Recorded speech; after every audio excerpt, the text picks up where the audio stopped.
Ardoni O'Sullivan recently met with one podcaster and content creator who considers himself a traditionalist Catholic.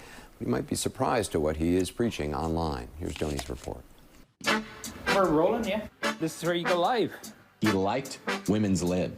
John Paul II said some really evil things. Women should develop economic skills. Why? I mean, why? The ironic thing is some women do, like you actually kind of have. This is Timothy J. Gordon. Do you get a lot of hate? Some. A lot's really happened in the last 3 years that has helped to normalize and pave the way. As you might be able to tell from his home decor, Timothy is a Christian.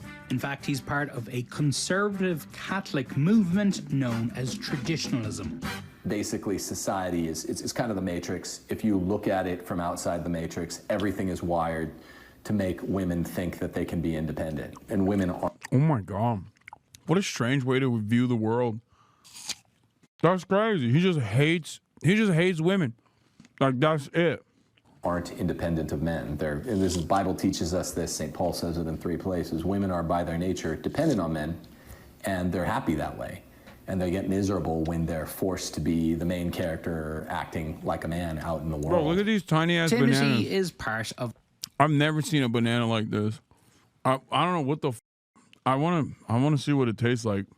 What's up with did bananas get like shrinkflation in Europe?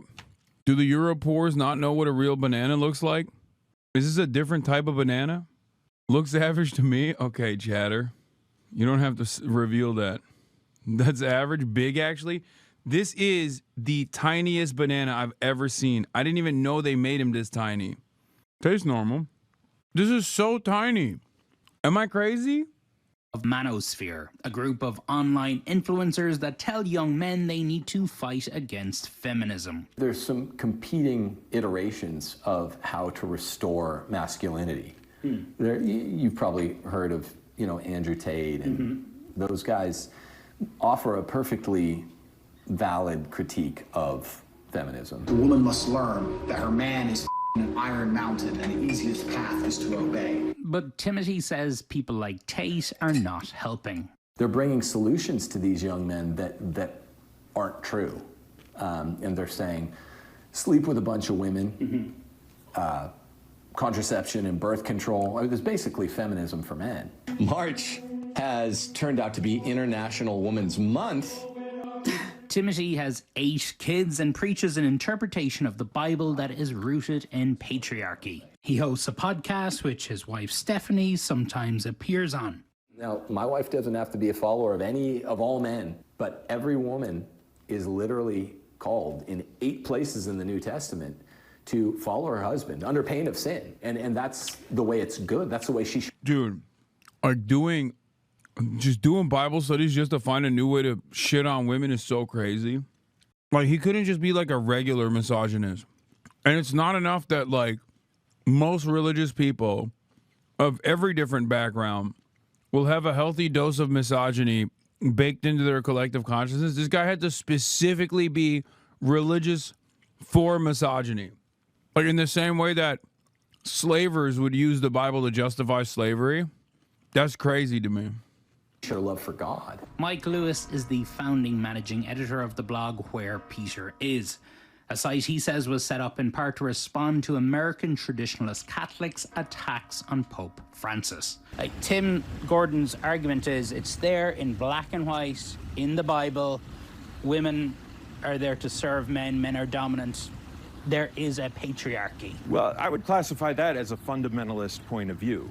The Catholic Church has always been very clear that it is the Pope and the bishops in communion with him that authentically interpret Scripture. And this is wholeheartedly rejected by figures who are into this Catholic version of the Manosphere. Pope Francis was deeply unpopular with Manosphere Catholics like Timothy. The worst pope in the history of 266 Roman Catholic popes. And among broader traditionalist Catholics like Steve Bannon. And we stand in absolute defiance of this pope. The Vatican deep state is the mother of all deep states. The movement of conservative Catholics, traditional Catholics, even people, young people going to the Orthodox side of Catholicism, is one of the great developments in the 21st century. Mike is worried what the traditionalists and so-called Manosphere Catholics could do to the church in America. Tim Gordon, and I've seen others, basically say that they're seeing an uptick in young men picking up the Catholic faith because of these very traditionalist, extreme views on women. From what I've heard, I'm not gonna lie, the Catholicism has fallen off because back in the day they would just kill these guys. Like, you can't do that. That's the whole deal. Look, I'm looking at it from the outside. I don't give a right? But like, you can't be Catholic and just be like, I don't the Pope, like the Pope is wrong. What do you mean? No, that's not how that works. Okay, you're gonna get killed now. Like, have fun. What do you mean the Pope is wrong? That's God, dude. There's a reflection of God. He's giving voice to the God. The do you mean? No. It don't work that way. All right, bring up the crosses. We're cooking these fools. What is this? Bro's been playing too much Kingdom Come Deliverance 2. Actually, I literally downloaded Kingdom Come Deliverance 1 because I loved the second one so much. I went back to the OG. It definitely, I mean, it's still pretty good. It's just like Kingdom Come Deliverance 2 is one of the best games I've ever played.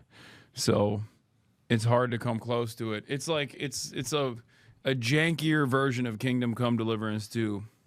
It is a trend. I've seen reports of conversions due to this. I think there are a lot of disenfranchised young males who are looking for something. Yeah. My concern is that in a lot of cases, it's due to an alt-right ideology that isn't in line with what the Catholic Church teaches. As for Timothy and other traditionalist Catholics, they view this conclave as one of the most important in the Church's history.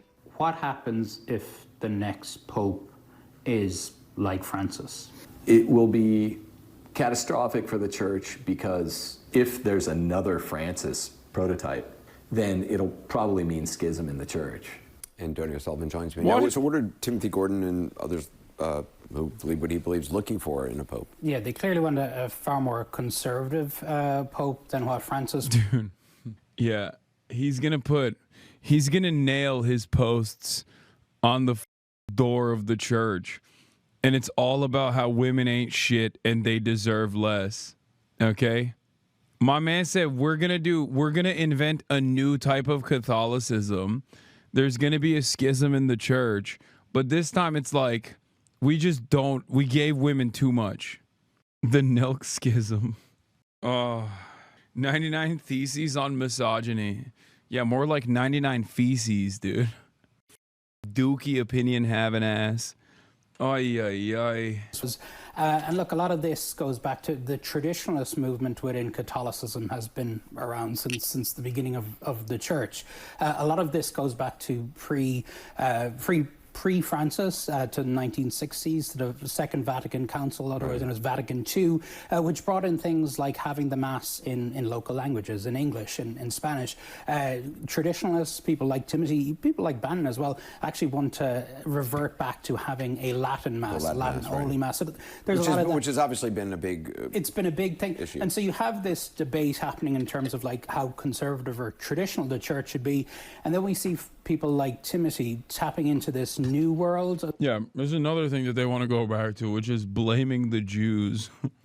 They're like, the church has fallen out of favor. We're not blaming the Jews enough. We got to get back to that. This is the Bolshevik Catholic Church.